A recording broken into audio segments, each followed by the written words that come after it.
Alrighty, welcome back, everyone, to the Faith Unfiltered podcast. I'm your host, Alison Harbaugh. How was that, Henry? That was perfect. Thank you. It's like you listen to my podcast or something. It's I great. know, it's crazy. Maybe I should just become the host.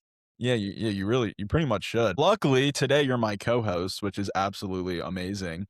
And today we're being joined by Emily. Emily is a close friend of Allison and I, but Emily's been a long friend of you, Allison. So I guess without really further ado, Emily, how are you?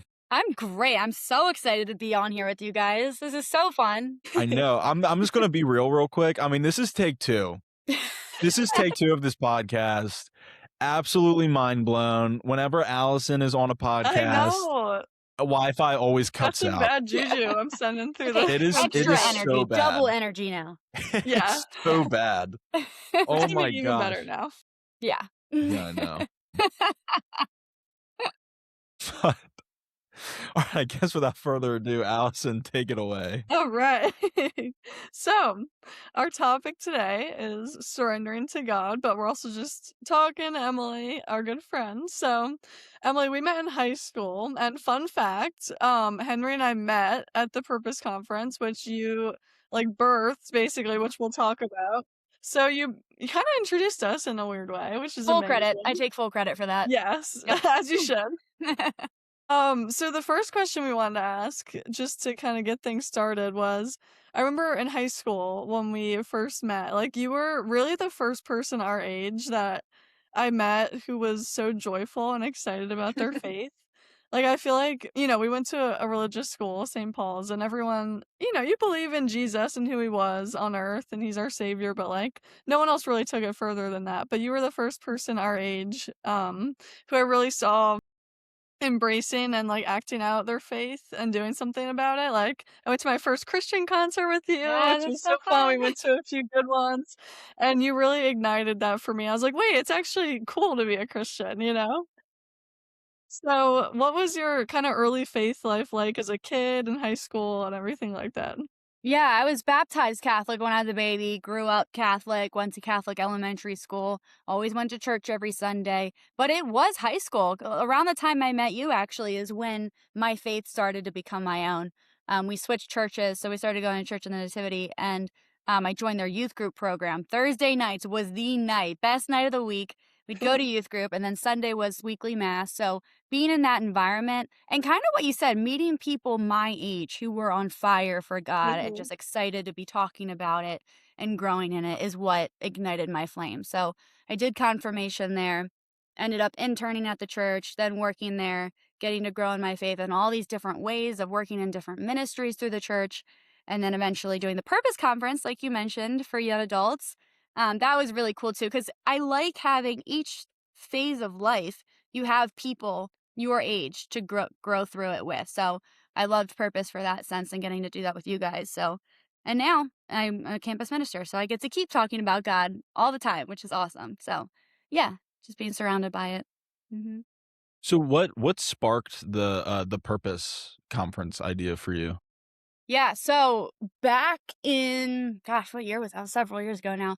I had left working for the church and moved to doing like corporate conference planning, but I really missed the ministry aspect of that. I needed some kind of faith involved in my work.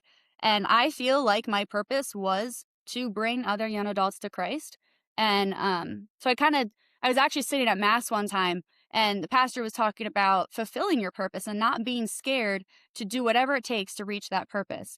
So that's where the name came from, first off. I Yeah. love it. And then I kind of had this epiphany from God, like, you learned all these skills while working for the church, and you're Mhm. learning all these skills doing conference planning. Why not put them together and make this Christian conference for young adults, bring them all in to figure out what their purpose is too? So I got to figure out mine pretty young. So giving other people an avenue to kind of have that same experience was the goal. That's really cool. And you guys, I feel like you guys both work, in a Christian job, I guess. Emily, you work at Loyola as campus minister. Henry, you work at the Church of Nativity. And I know you guys both have like a passion for young adults, young adult ministry. I want to ask you guys a question for both Oh, of okay. you. Hijacking. But how important is that at a young age to kind of, like, get those ideas flowing and making it their own faith, like you're saying, Emily? And maybe you guys can talk about, like, why you're passionate about that as well. So I think your faith gives you your true identity. Like it gives you the courage to be who you were created to be because Mhm. God gave you all these special gifts and talents. He gave you the personality you have for a purpose. So Yeah. having the faith to understand just how amazing He is to be able to make you the way you are, like that's golden. Like you can't even do like you're just not your full capability without him. So having other people to get that idea across, you find your identity in him is basically what I'm trying to say. Yeah, Yeah. I know for me, right, like, I find it so important that the youth, come to learn who Christ is, and I think that high school is one of the most vital points for them to learn, and the reason why I say that is because college is always, most of the time, the prodigal son moment. Yes. It's when you True. leave and you go and you do things that you, like, don't wanna that you, like, end up regret doing, but then you end up coming back and finding the Lord. That tends to be the trend. And I think that high school is so pivotal in that there's such an importance there, um, to plant that seed. So that way you don't just help them for the next 4 years, but then you can also plant the seed for them. So then when they go to college, they can be that seed planter for other people. I know for me, right? Like when I was in high school, I didn't know about nativity. I didn't know of any, like, fun, um, like, high school, church group, like, youth groups that I could go to. It Yeah. was really hard. In fact, I only had one religion teacher. His name was Mr. Gedeke, I'll never forget. He was the only person that when he spoke, it felt like he was speaking directly to me, and I never knew what that was until I realized now that that was the Holy Spirit. But because I didn't know it, I just let it go in one ear. I enjoyed the moment while I was in class, and then as soon as I stepped out of the classroom, everything was gone. I never paid attention to it.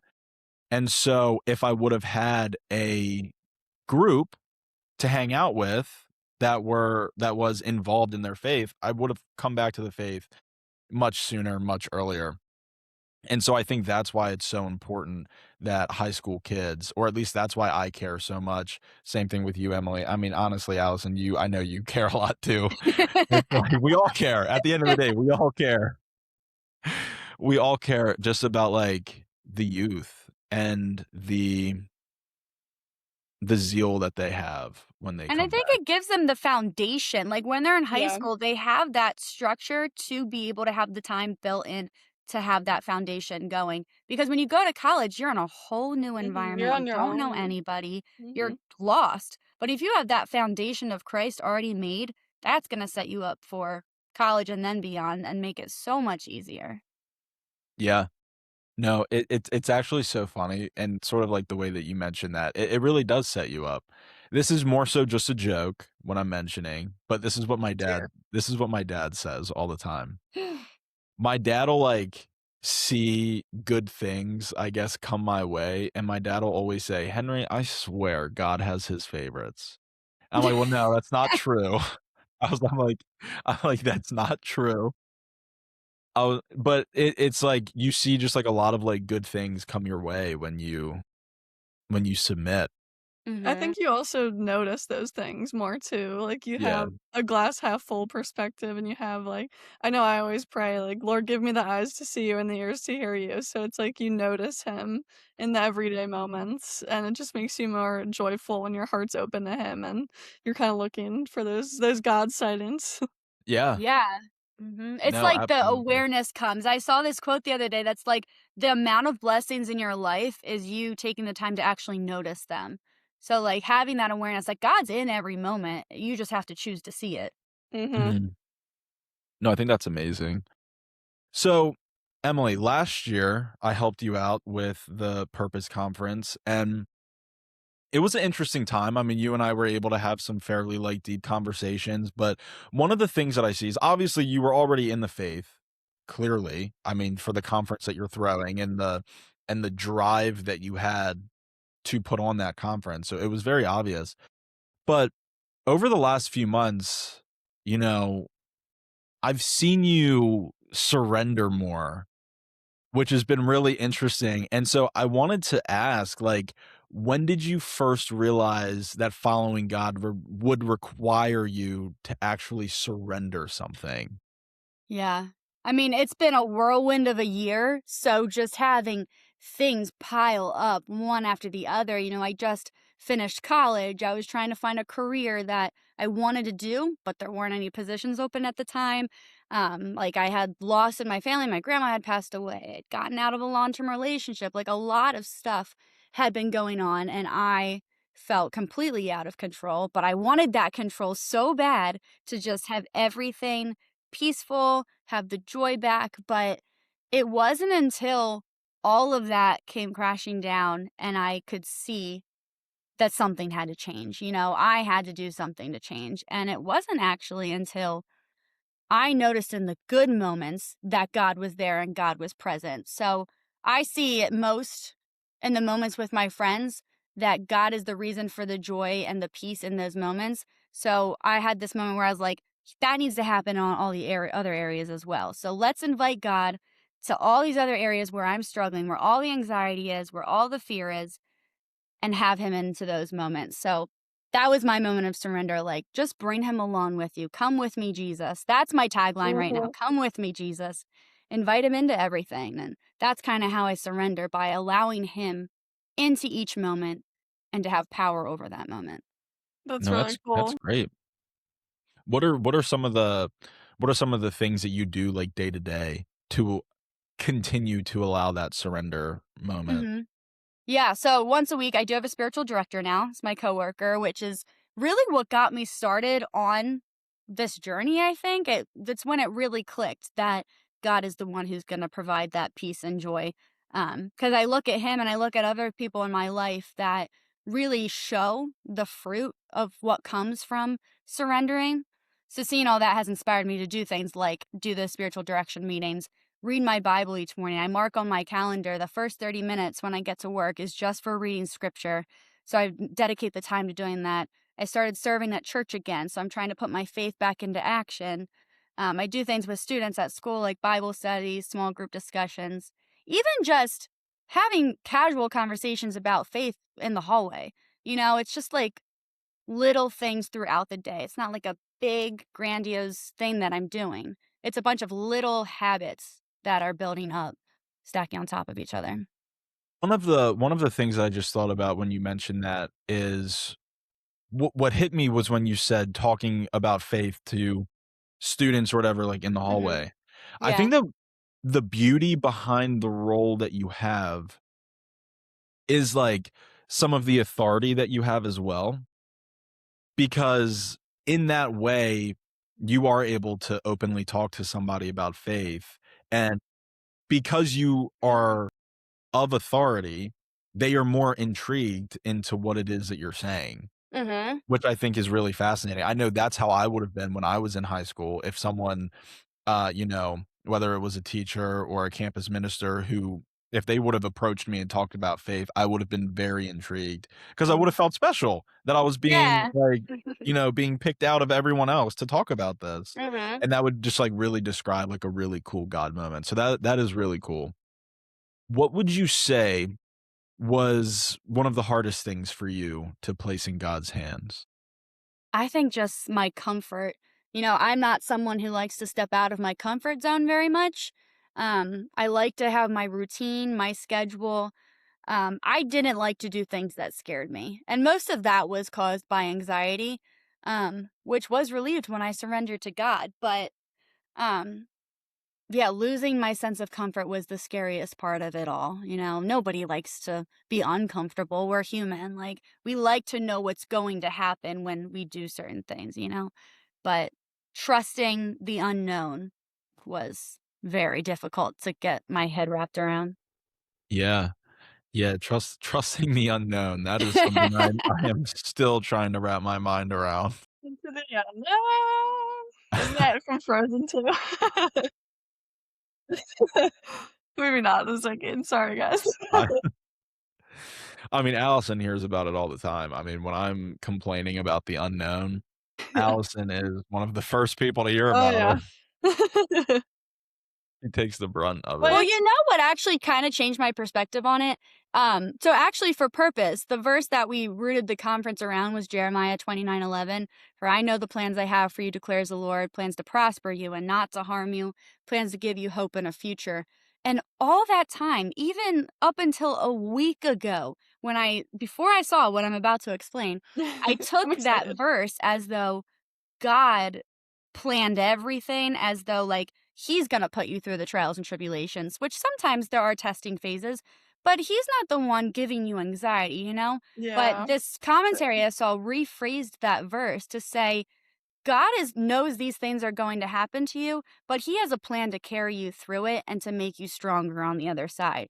So that really gave me a sense of Mm, peace with the unknown, that even if something goes wrong, it's going to work out for the better because God's always working for your good and it's always going to turn yeah. out better. That's really, really good. I feel like that's a common mistake that people think, like, non-believers maybe think, "Well, why does bad stuff happen if God Right. exists?" And I Mhm. think for me, when I, like, really gave my life to the Lord, a few years ago, I was like I had the misconception, I think a lot of Christians do, that everything's gonna be easy, everything's gonna be smooth now that I gave my life to Jesus, Right. everything's gonna there's Mhm. no trials anymore, and I was Mhm. really mistaken.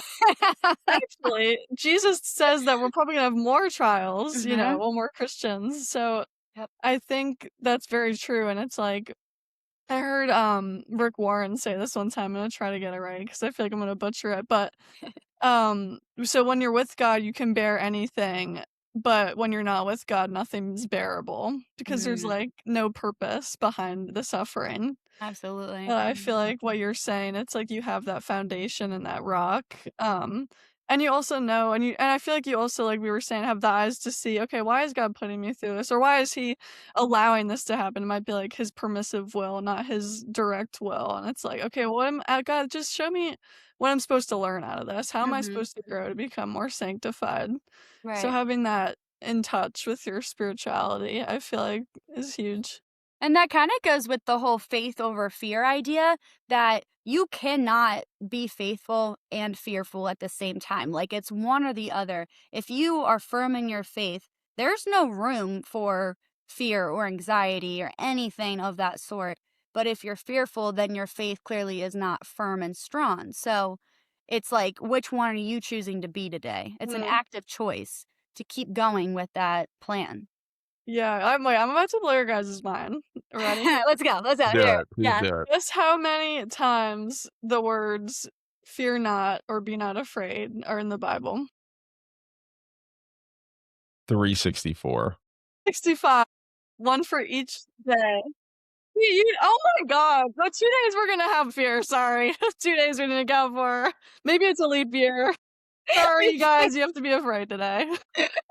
Pick your days. That was I'm awesome. not gonna lie to you, I thought I've heard that before. I've told you that before. You have Yes. I love how you've told me that before, and yet I still got it wrong. I This think happens a lot. 364. Women or I mean, men pay attention. They'll be like, Henry's like, I heard this somewhere. It's a really great quote. And he'll say, I'm like, I told you that. He's like, oh, it's really great. But anyways, what I was gonna say was I think God tells us that because he knows we're gonna be afraid, right? And I think the thing I've learned recently, like within the past month or so, the thing I've been learning, I think like a lot of times when because I'm a very anxious person as well, so I relate to that, Henry knows. And I'm a very organized, like type A person. And if I get anxious or fearful, I feel like I'm always like, oh, don't be fearful. Don't like suppress it down, push it down. Like you need more faith. And I've tried to like invite God into that and be like, God, like help, know? And I feel like that can sound silly, but just like ask him, It's like you don't Right. have to fight it on your own, be like, God, I'm struggling with this fear and anxiety. Just invite him into those moments, like you were talking about. I think there's so much power in just saying his name itself too. Like the name of God, the name of Jesus, Holy Spirit, come in. Like being direct, like that's who I want in this moment. Like, God is the only one that's gonna calm this. I am directly asking you, God, come into this moment right now. I love that. I know, I had a great conversation one time with Father Nicholas. Well, I have tons of great conversations with him. But some of like the great advice that he's told me when it comes to feelings like that is when you have that feeling coming upon you, one of the best things to do is obviously, yes, go to prayer. But as you're praying, close your eyes, get yourself into a more meditative state, and really become one with the feeling, which can sound a little freaky because it's saying like embrace the fear, embrace the anxiety, become one with the feeling, and then ball it up and hand it to God. And I'm like, that is absolutely brilliant. Yeah. That's cool. I Like, like I've the never thought visual of of that. it. Yeah. Yeah. Mhm. Which is so, I mean, like, you can just picture in your mind just giving it. I don't know, the way I picture God in my mind is I just picture him as someone that I can't really, like, fathom, so I just picture, like, a really big hand. You can picture whatever you want, Henry. Yeah, I love exactly. that. That's just how I do it. Hey, if it works, then that's great. No, yeah. No. So, Emily, have you had any fears, like, surface when you had the initial thoughts of, like, fully surrendering? Absolutely. I mean, when you think about what you might lose when surrendering, that's kinda Mhm. where the fear comes in and the anxiety comes in. Because I mean, like, I've lost friendships through choosing God over, like, worldly stuff, yeah, there's just risks you take, not, like, good risks, like, what you gain is so much better than what you're gonna lose, and, that's kinda where the fear comes in, thinking about what could go wrong, but then that goes back to what we were talking about earlier, that, like, it's gonna go right, though, so Yeah. this is me, like, I'm kinda, like, walking through my process right now that there's no reason to feel those things, but it's a human feeling, like, I'm gonna feel those things. So, exactly what you're talking about, inviting those God Yeah. in those moments and giving it to him, that's what's gonna fix it, you know? Yeah, I love that. I love that. Surrendering to God is probably one of the it's definitely the hardest thing that you can really do, but it's also just the greatest Mhm. thing that you can really do. Because, like you mentioned, I mean, yeah, things change, Mhm. right? Like, friendships change. People tend to, not to say that you're not necessarily friends with them anymore, but Right. Mhm. it's like they begin to get pulled away naturally. Mm. And you are now being put in your own, like, lane. Emily, one of the things that you mentioned earlier, you talked about Jeremiah 29:11 and how you had, like, that realization not too long ago. Mhm. What I find funny is that when you were, hosting the Purpose Conference, Mhm. did you ever think of that verse like that? No, but that's what's so crazy Amazing. about Yeah. scripture to me. You Yes. read it one day and you take it in this sense. You read it a year from then and it hits you a totally different way for how Yep. you're meant to read it at Yeah. that phase of your life. That's what's so crazy about reading the Bible. You can read the So same true. passage every day for a year and like you'll get something new out of it each time. And it'll change you every time. Yeah. Yeah. It's the word of Mhm. God. It's, the Yeah. Hebrew is alive and active, sharper than any two-edged Yeah. sword. I love it. It's like I've heard the Bible, it can be read by a child, like, the stories are simple Mhm. enough to understand, but you can read it, your whole life as an adult, like you're saying, you're gonna get something new out of it, and I was just thinking about this throughout the podcast, it's such a testament to because when I first met you and when Henry first met you, like, you've always been a Christian, you've always been strong in your faith, but you're talking about how even recently you've learned some big lessons, and I just think that's such a testament to Christianity is a life journey, you're never gonna hit, Yeah. like, the point where you're perfect, and I just I don't know, I just think that's definitely something that I've been learning. I don't really have any, like, full thoughts on it. I think it's more so, like, how sanctified can I become for that moment when I die? And also, like, how much can I impact others? Who am I bringing with me to heaven, you know? I think that is the Great Commission to make disciples, Right. but it's so true. It's just a lifelong learning and just to Mhm. give ourselves grace too, because I feel like I'm like, "Man, God, I'm an idiot, like, thank you for dealing with me for so long, thank you for giving me these graces every morning and showing me just we're becoming sanctified, better people." It's amazing. I love that actually. A student actually was just talking about that same kind of thing. He was comparing it to NBA 2K, how like you Of can build course. your team to be the top level in every area possible and you max out on the game. But faith, there Mm. is no maxing out. Like no matter how good you are in your faith right now, no matter how much you know, there's still more to learn and to grow in. And I think that is the coolest thing ever. You know, that's the Yeah. only thing in life that has no capacity.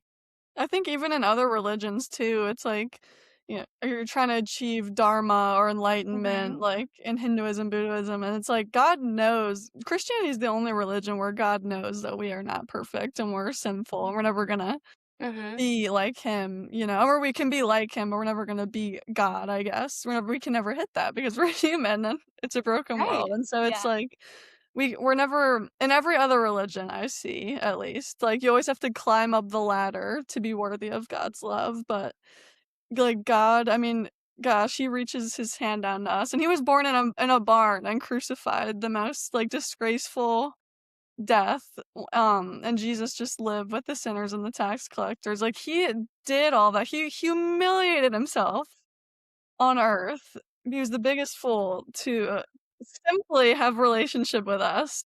Like, that's why he did all that, and that is truly something I've been reflecting on recently, and Mhm. it's just ah, That's no beautiful. words. I Thank love you, Jesus.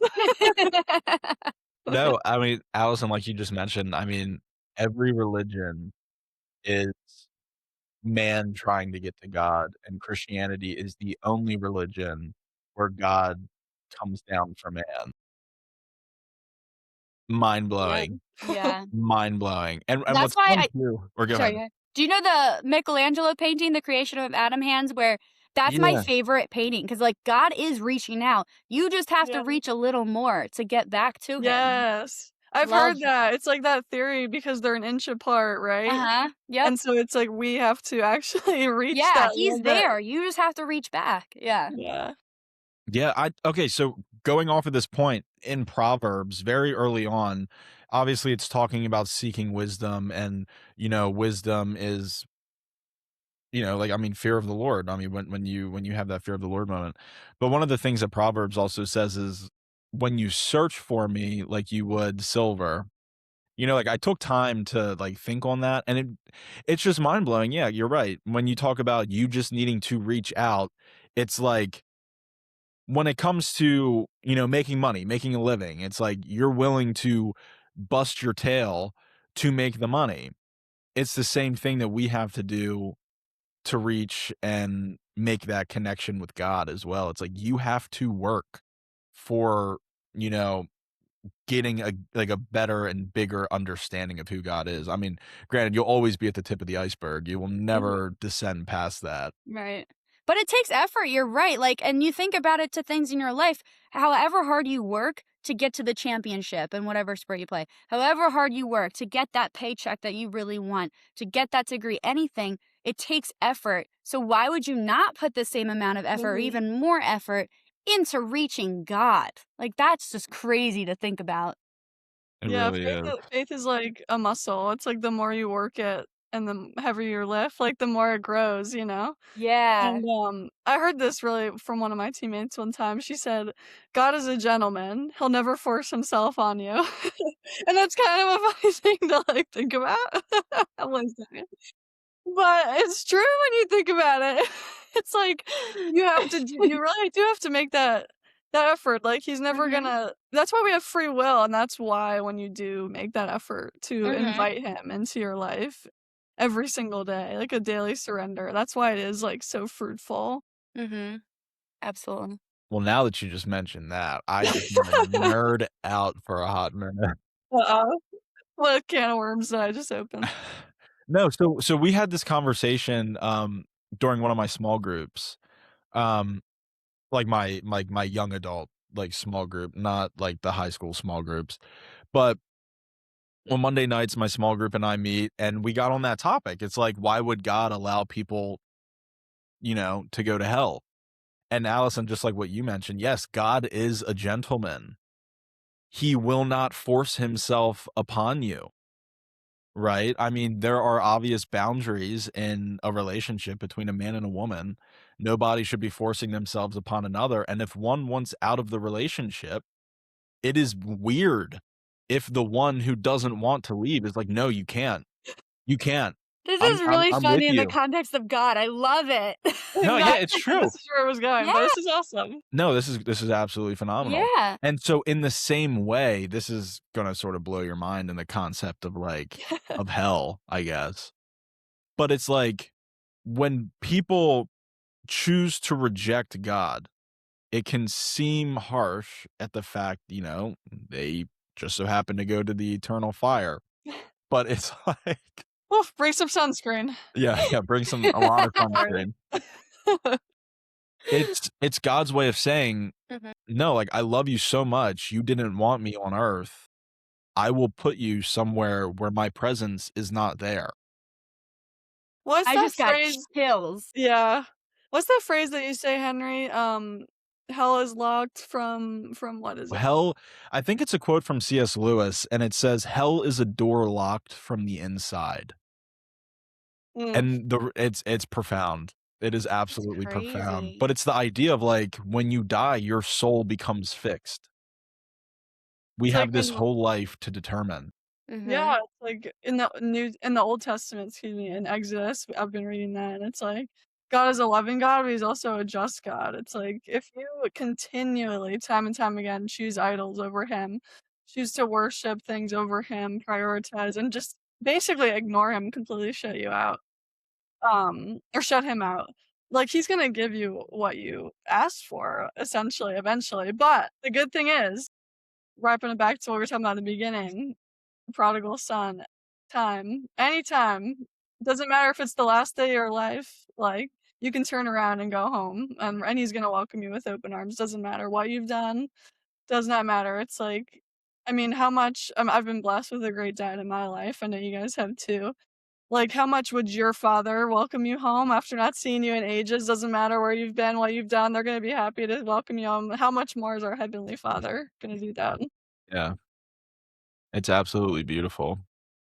And I like how you mentioned Exodus too, 'cause a profound moment that you can have when it comes to reading Exodus, something that you will constantly hear within the yeah, within Exodus and so on, is when God says something along the lines of, like, "I'm the God of your fathers, the one who brought you out of the land of Egypt," right? Like, you can read that in the sense of, like, "Alright, like, God, why are you constantly reminding them that you are the one who brought them out of the land of Egypt?" But when you look at it, right, before your surrender moment, that was your Egypt. That was your slavery that you were in. I had my own slavery that I was in, my own Egypt. Allison had her own Egypt that she was in. And so it's like, in the hard moments, it's great to remember God is the one who brought us out of our Egypt, Mhm. our personal Egypt. Absolutely fascinating when you look Yeah. at it from that lens. Woo, this has been so fun. I know. It's a lot easier with 3 people too. It really is. Emily, I wanna ask you a question. So, how is your new job, first off? Just tell us about that, and what are you Mhm. excited for coming up? And where do you kind of yeah, what are you excited for God to reveal to you? So many things. I first off love my job. I have the best job in the world. Could not be happier. Getting to work with students all the time, like talking about God during the workday. If I'm in a meeting, I can talk about Jesus if I want to. That's That's crazy to me, and I amazing. think it's the coolest thing ever. Um, but things I'm excited about, at work, we've got a bunch of retreats coming up. Our big senior one, Kairos, is always, we have 5 of them throughout the year, 4 to 5 of them. And it is always as much as the students change, I also have changed every single time so far. Like, God moves so differently on every retreat, and it just blows my mind how many different angles he can come at you with. Like, and it's always a good angle, you know? Like, it's always such a beautiful moment, and that's what I'm excited about. Yeah. Mhm. So are you in charge of like planning all of those retreats and whatnot? Yeah, we have a retreat. So I do 6th through 12th grade. So 6th through 10th have required retreats every year that the whole class has to go on. And then junior and seniors have the option of going on what we call Kairos. I have Yeah, a so I question do for all the both of you planning. guys. I have a lot of like faculty that help out, student leaders, a lot of student leaders, which is a blessing in itself. Like, yeah. Mm-hmm. That's Yeah. awesome. I know both of you guys, like, we've been talking about work with young adults. How do you guys deal with maybe running into somebody who is only there because their parents made them be there, who's not buying this whole Jesus thing? Like, I don't need this. Like, what would you guys say to that person? I'm just curious. How would So, you help? one quote I have always tried to live by is that you might be the only version of Jesus some people ever experience. And just being the presence of God for them, even if they don't realize God is in that moment, you can still be showing God's love and God's kindness and compassion in Mhm. any moment. So, if they're experiencing you and then they go somewhere else, even if it's several years from now and they experience it again, maybe one day you would have been that stepping stone to them eventually seeing God, so they can look back and see all the blessings in their life and realize like he was there. So like I have that hope for like students, for example, who don't come believing in God. Like maybe one day they will if I can just and like live out his love, you know?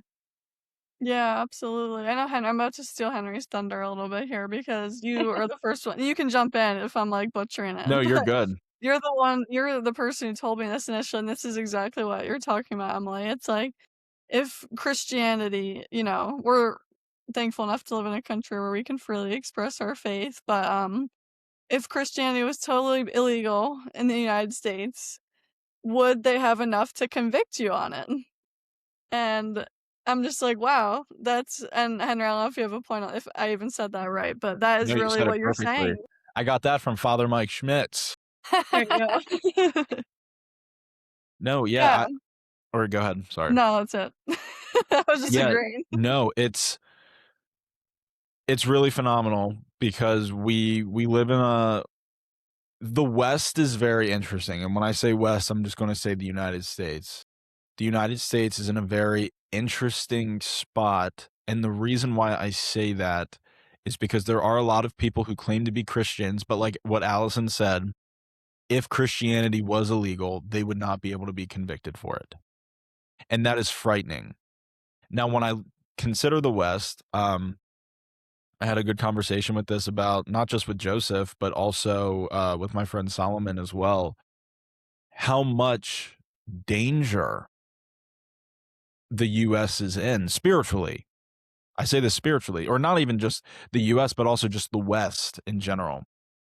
Because you have people in Africa, right, who are being killed for their faith. Tons and tons of martyrs every day dying for the faith. And my original thought process was, man, like that's terrible. Like that this world is like is coming to that martyrdom is happening more and more consistently. And it was my friend Solomon who put it this way, and he goes, Henry, I would argue that where we're at in the world is more in danger because martyrdom, as awful as it is, it's still such a blessing. I mean, that is a golden ticket straight to heaven. I mean, honestly, it is. I mean, to die for your faith, that is like the practically the fullness of your sanctification in that moment. To undergo the torture to end the death because you refuse to renounce Jesus. That's incredible. But at least you know where they're going. You know where they're going. They're going to heaven. But then you have a bunch of people here who claim to be Christian, but you don't know whether they actually have a relationship with Christ or not. You have no idea where they're going. And in that argument, it's scarier where we're at in that sense, which is really crazy to think about. Sorry, I feel like I just took us down like a little bit of a rabbit hole, but No, oh my it's great. So It's goodness. like interesting. in, Yeah. Revelation, it says, like, if you're lukewarm about your faith, I'll spit you back out, right? Is that what it is? It's kind of a weird Yeah. image, but, like, God literally says in the Bible, "I'd rather have you have no faith at all than be a lukewarm Christian." And I think that's kind of where like the Christians who do have the relationship with God like need to have the courage for their faith. Yeah. Just this morning in Bible study with students and some coworkers, we were reading in John when Jesus goes in the temple and flips the tables and dumps out all the money and kicks people out. Like that was courageous. Like people around him probably think he was this crazy person, but he knew what he was standing for. And like if we as Christians who have relationship with God can have that same courage and go into the world and spread the message of what true Christianity really is, like that change would happen, you know? Yeah, oh my god, no, that's so true, and that's been something I've been listening to. Henry and I have been, listening to Purpose Driven Life or reading that Nice, yeah. together, and Mhm. that's something that Rick Warren is big on. It's like the consequences of you just I think so many times I know I'm like this. We're just like too we don't wanna step on people's toes, we don't wanna force you never wanna be forced in anything, whatever, it's all in God's timing, but the consequences are so dire. It's literally eternity in heaven or eternity in hell. So when you think Right. about it that way, Mhm. it's very urgent, and it's like, who do you want? One day when I get to heaven, I wanna have you. I wanna have all my friends there celebrating with me and them being like and not to say this is all about me, but it's like, thank you. We're here. We're all here Mhm. together." And it's like Yeah. and Mhm. I heard, a quote the other day. It was like, I might have to pull it up just because I feel like I'm gonna butcher it. Just hang tight, everyone. I apologize. No, you're fine. um, it was about like obedience in this regard. Sorry, guys. No, you're totally good. You're Um, totally good. okay, so do not determine obedience by the preconceived outcome. We're not responsible for the outcome, only the obedience. And I think a lot of times we're like, "That person's not gonna receive this well. Like, this is gonna be a really awkward conversation." And I think that's something that we really struggle with. I know I do, and it's like we're not really responsible for the outcome of the conversation. It's what Emily was saying. Our responsibility is to plant those seeds and to show God's love to people, and He's gonna change their hearts. So And sometimes it's like it's aggressive. Like Jesus in the story this morning, he went in with a whip, which I did not awesome. realize until I reread I it this didn't morning. either. I was like, hold on a second. He did what? Like, I mean, I'm not saying go out with a whip and like tell people they gotta Right, be right. Christian, but like there's certain boundaries we need to push, you know? Like it's Yeah, you're not stepping on someone's toes because you're looking out for them in a way that they didn't even know they needed to be looked out for. yeah. Oof, that's good. That's that's amazing. Oh my goodness. So, Emily, looking back, what would you say to the version of your old self that was still gripping tightly to control? Yeah. Whew. So, a passage that helped me, first off, get to this point is in Luke chapter 5, where Simon Peter is in the boat and he had been fishing all day, didn't catch anything. Jesus gets in the boat to teach, and he tells Peter, throw your net in one more time. Peter could have said, you're crazy. I'm done. I just washed all my nets. I'm going back in. But instead, he gave Jesus a chance, threw him out, and saw the benefits. So, the only difference between Peter not catching fish and catching fish is that Jesus was in the boat guiding him the second time when he caught the fish. So Oh, my wow. right? I can't take credit for that. My coworker told me that That's story and I was good. like, "Oh my gosh." But that's kind of the story I would tell my younger self that be Peter. You know, just have this blind trust Mm. because we know Romans 8:28 says all things work for good for those who love God and are called according to his purpose. And that's you who he's talking about. So be like Peter, cast out your nets and let the blessings just overflow. Have that faith. That's so cool. Yeah. My gosh, that was amazing. Well, that was amazing. Emily, My goodness, I wish we could keep on going. Well, I there's wish. gonna have to be a part 2. Yes, Yes. absolutely. I I I I've been having, like, this weird, like, I don't wanna say anxiety, but, like, this weird, like, thought that'll just, like, pop into my mind because when I first started the podcast, I had, like, 9 episodes recorded, like, right off the bat, like, that I could just schedule. Oh, it's, like, really thundering outside. Um, Oh, dear. and no, it's not thundering, someone's just bringing up the trash can, never mind. My god. I'm sorry, it's so loud, it's so This loud. ADHD moment for you. Yeah. No, what was I saying? Oh Oh, no, You I god. had remember, I 9 remember, I podcasts. remember. I filmed, like, 9 podcasts, so that way I could, like, schedule everything out, but then this worry really began to fill up. I'm like, "Oh my goodness, you know, I'm running out of people. I'm running out of There are many content." people. It's crazy. And that's why we're gonna need you on multiple I am more more than times. happy. This has been so much fun. Like, just having friends to talk about Jesus with, there's Yeah. no greater blessing than that in itself, you know? Yeah. Yeah, nothing's So more cool. fruitful or productive either. So much joy. Thank you, Right. I'm so grateful for friends like you, or boyfriends and friends to Yeah, I was gonna share say, and don't leave me make out each of other that. better. What'd you say? I said, "Don't leave me out of that." Aw, Oh, love you man. guys. That's amazing. But, well, thank you guys so much for being in the podcast, Emily, Allison being the co-host, and thank you for whoever is still listening. If you are still listening to this point, you probably got some extra grace from God for sure, but thank you guys so much for joining and cannot wait to see you guys on the next episode. Bye-bye.